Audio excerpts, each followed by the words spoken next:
Hello, I'm Reese, and this is my colleague Z. Thank you for the opportunity to introduce AprentisAi's AI-enabled adaptive training platform. Thank you, Reese. Today we'll focus on how Apprentice AI can help high schools and districts deliver a meaningful aviation and drone pathway through our FAA Part 107 Small UAS Pilot Certification course.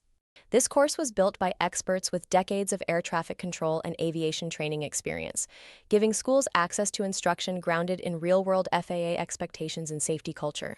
That's right, Z. Across complex subject matter domains, our adaptive instructional process has historically produced exceptionally strong learning outcomes because it is competency-based, diagnostic, and designed for long-term retention. Instead of treating every student the same, the platform identifies where each learner is struggling and adjusts the path accordingly. For principals and district leaders, that means something very practical: a high-interest program that can support college and career readiness, strengthen a CTAE, CTE, or STEM offering, compliant with NGSS standards, and help students move toward an industry-recognized FAA credential. It also gives schools a way to engage students in aviation, public safety, logistics, and other emerging technology fields while building workforce relevance. Apprentice AI's broader strategy has specifically included delivery in high schools and technical colleges.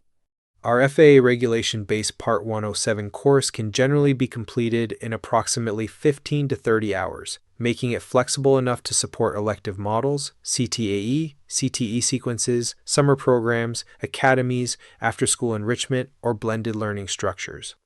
And from a funding perspective, this kind of workforce-aligned, certification-oriented program may fit naturally into conversations around Perkins 5, CTAE and CTE innovation, career pathway expansion, and in some states, lottery-supported workforce or technical education initiatives.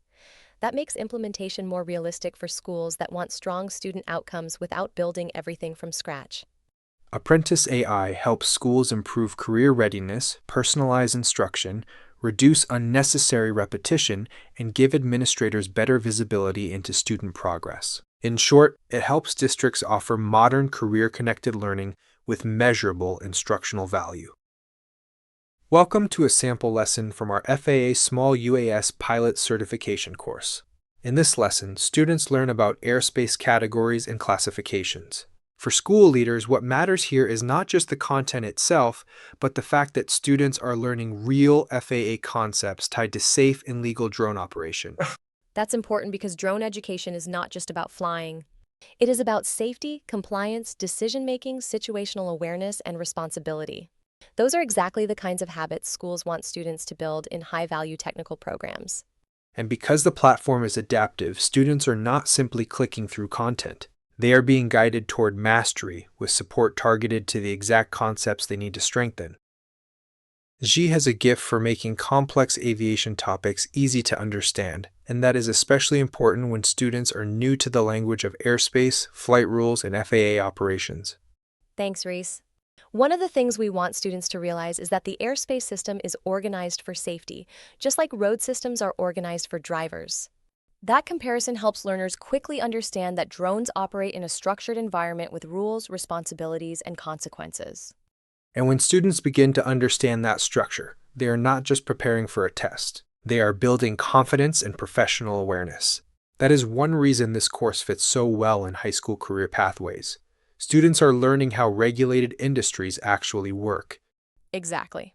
It gives them a window into aviation careers like air traffic control, engineering systems, public safety applications, mapping, agriculture, inspection work, and other drone-enabled fields, while reinforcing the idea that professionalism starts with knowledge and compliance.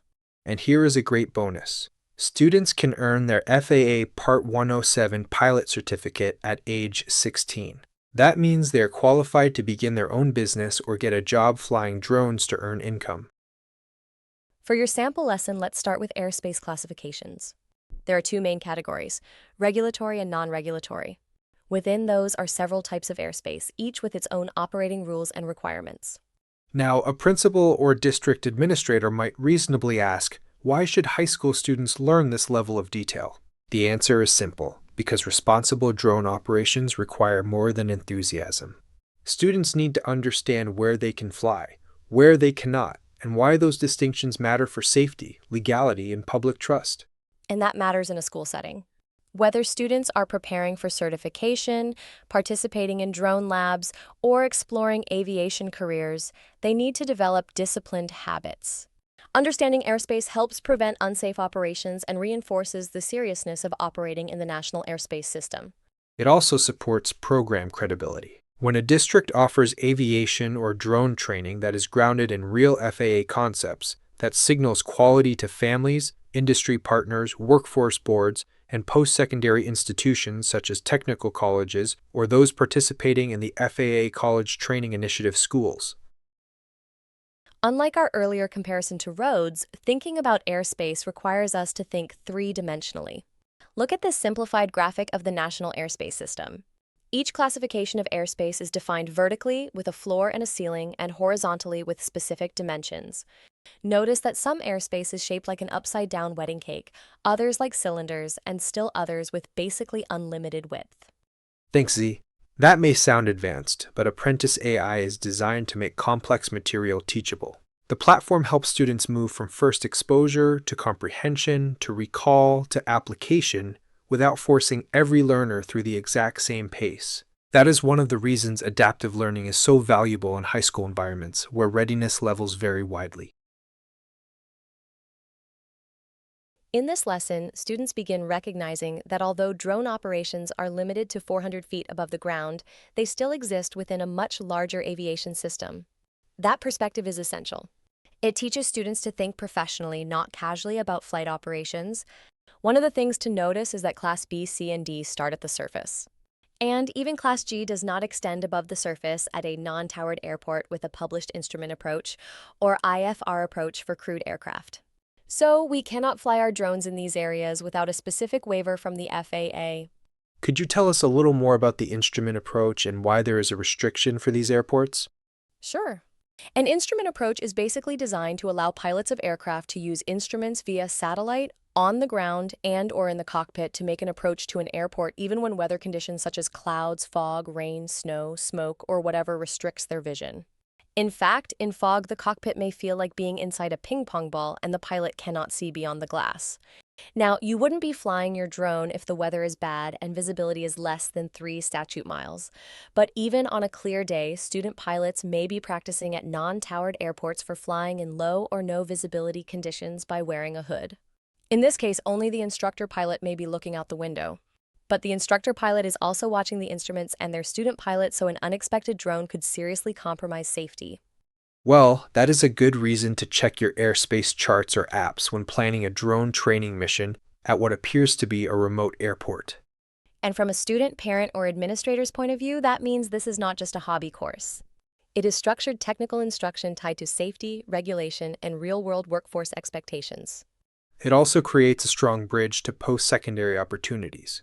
Students who start this learning in high school gain vocabulary, awareness, and confidence that can carry forward into technical college, aviation studies, FAA-aligned pathways, and other workforce training models. The broader frame this work prepares students early for FAA certification and workforce readiness.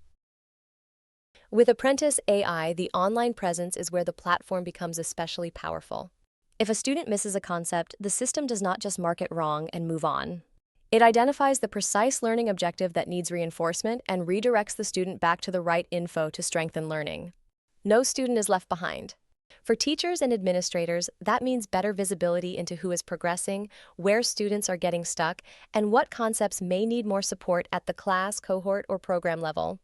And if you are wondering about it, yes, air traffic control can see your drone if it strays into controlled airspace. Since they can see your drone ID and know who you are, fines could result. And questions about airspace will be on your pilot certification test, so you want to really understand airspace classifications. That is good information, Reese. I'm impressed that you know that much about ATC. I have a very special set of skills acquired over a long period of time. Okay. In Lesson 7 on radio communications, we'll learn all about how ATC and pilots will talk to you if you stray into their airspace. For now, let's continue to think about how the system data capture matters. It gives schools a much more informed picture of student growth than a traditional one-size-fits-all online course. Student, teacher, and administrative dashboards specifically emphasize data capture at the student, cohort, and system levels for stronger decision-making. So when districts ask whether a program is engaging, measurable, and scalable, AprentisAi Adaptive Learning helps answer all three questions, and it is compatible with most learning management systems via the LTI standard. Now that we've covered the basics of airspace classifications, let's look at how students check their understanding with embedded questions. Great idea, Reese. This matters for parents and school leaders because the goal is not passive exposure. The goal is mastery. Students are asked to retrieve, apply, and confirm what they know as they move through the lesson. That retrieval process strengthens retention and it also supports accountability. Students are not simply present in the course, they are demonstrating progress through it.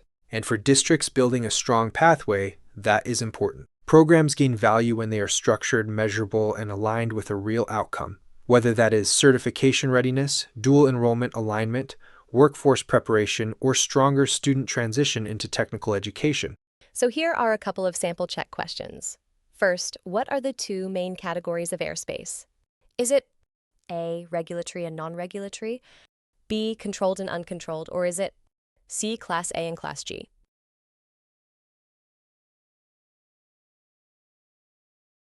The correct answer is A, regulatory and non-regulatory. Airspace is classified into these two categories, which further break down into different airspace types, controlled and uncontrolled. Now we have check question 2. Which type of airspace does not require ATC clearance? Is it A, Class B, B, Class C, C, Class G? If you answered C Class G, you got it. Class G airspace is uncontrolled, meaning no ATC clearance is needed. Here is some FAA detail about Class G you might be interested in. Uncontrolled airspace, or Class G airspace, is the portion of the airspace that has not been designated as one of the controlled types Class A, B, C, D, or E. It is therefore designated uncontrolled airspace, uncontrolled but not unregulated. Class G airspace extends from the surface to the base of the overlying Class E airspace. A drone pilot with a Part 107 pilot certification does not need ATC authorization to operate in Class G airspace. Here is a brain hack to help you remember about Class G airspace. Class G extends from the surface or from the ground up to the base of Class E airspace. So G is for ground. It is also for good to go for drone ops. The adaptive system that circles the student back to reinforce learning gaps is one of the reasons AprentisAi is a strong fit for secondary education. It supports varied learners, reduces wasted time, and helps teachers focus on facilitation and student support rather than reteaching everything manually when a learning gap is identified. For principals and district administrators, the larger opportunity is this. AprentisAi can help your schools offer a modern, workforce-connected aviation program that is rigorous, engaging, and scalable. It supports certification-oriented learning, fits naturally into CTE and career pathway conversations, and may align with Perkins 5 and related workforce funding strategies. Thank you for your time today. We would be honored to discuss implementation options, scheduling models, and how AprentisAi can support your district's college, career, and workforce readiness goals. When students log in to the AprentisAi Adaptive Learning Platform, they enter a learning environment designed to personalize instruction, strengthen retention, and help each learner progress toward mastery. We would also be pleased to invite you to an in-person or online video demonstration of the AI-enabled AprentisAi Adaptive Learning System, so you can see and experience how the platform personalizes instruction, identifies learning gaps, and supports students and educators in real time. For more information, please contact us at info@AprentisAi.com. We would be pleased to discuss the course, the adaptive platform, and how this solution may fit within your existing academic and career pathway programs and ways to support your students and educators. Thank you again for your time and have a wonderful day. Thank you and a good day to you.